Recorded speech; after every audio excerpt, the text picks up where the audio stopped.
The Maharaja cooperative urban bank limited 9వ నూతన శాఖను తుని మున్సిపల్ పార్కు వెనుక సోమవారం కేంద్ర మాజీ మంత్రి అశోక్ గజపతిరాజు ఇతర ప్రముఖులు బ్యాంకును ప్రారంభించారు. బ్యాంకులో యువ డిపాజిట్ పథకం నూతనంగా ప్రారంభించామన్నారు.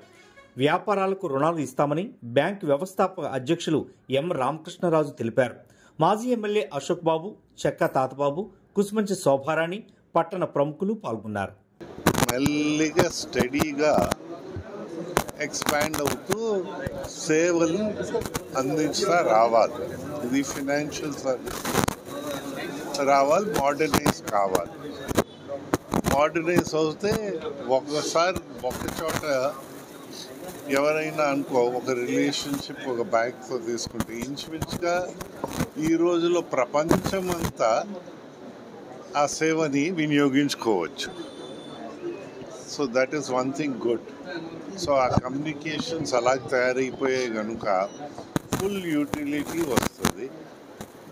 మనకి ఎప్పుడైనా ఆ సేవలు కావాలి, అవసరం పడాలంటే దానికి అందించడానికి వీరు సిద్ధపడుతున్నారు. ఇన్నాళ్ళకి ఒక మంచి పేరుతో వెళ్తున్నారు. ఇప్పుడు చాలామంది బ్యాంకర్స్ వారి రెప్యుటేషన్ గురించి పెద్దగా ఆలోచించినట్లా లేదు. రెప్యుటేషన్ గురించి ఆలోచిస్తున్నప్పుడు, అది నిలబెట్టడానికి ప్రయత్నిస్తున్నప్పుడు, విలువలతో వ్యాపారం చేసేటప్పుడు మీరు బాగుపడతారు, సమాజం బాగుపడుతుంది, మీ కుటుంబాలు భావితరాలు కూడా బాగుపడడానికి అవకాశం ఉంటుంది. సో ఆ విధంగా వెళ్తున్నందుకు మా ధన్యవాదాలు. మీ సేవలు ఇంకా మన స్వతంత్ర భారతీయులకి అందరికీ ఇంకా పెరగాలి, పనికి రావాలని ఆ భగవంతుడు కోరుతా ఉన్నాను. 72% వరకు యాజ్ ఆన్ టుడే 72% వరకు మన అంటే cash deposits and credit ratio, CD ratio అంటే క్రెడిట్ అండ్ డిపాజిట్ రేషియో తీసుకుంటే ఇవాళ 72% ఉందా అని చెప్పేసి మనం చేస్తున్నాను. అలాగే మా శ్రేయోభిలాషులో ఉండి మా వాటాదారులందరికీ కూడా గత సంవత్సరం, అంతకుముందు సంవత్సరం కూడా గత 3 సంవత్సరాల నుంచి కూడా 14% మేము డివిడెండ్ వస్తున్నాం కంటిన్యూస్గా కూడా.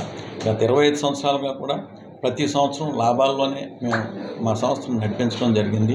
ఆ లాభాలను అందరినీ కూడా మేము డివిడెండ్స్ రూపంలో పంచిపెట్టడం జరిగింది.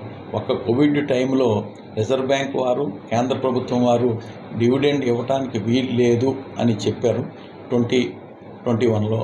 ఆ 2019-20కి మేము డివిడెండ్ మాత్రం యాజ్ పర్ కేంద్ర ప్రభుత్వ ఆదేశాలు అనుసరించి, రిజర్వ్ బ్యాంక్ ఆదేశాలు అనుసరించి మేము ఇవ్వలేదు. గత ఎప్పుడు కూడా ఈ 25 సంవత్సరాల్లో కూడా డివిడెండ్ ఇవ్వకుండా ఆపింది ఎప్పుడూ లేదు అని చెప్పేసి కూడా మీ అందరికీ మనం చేస్తున్నాను.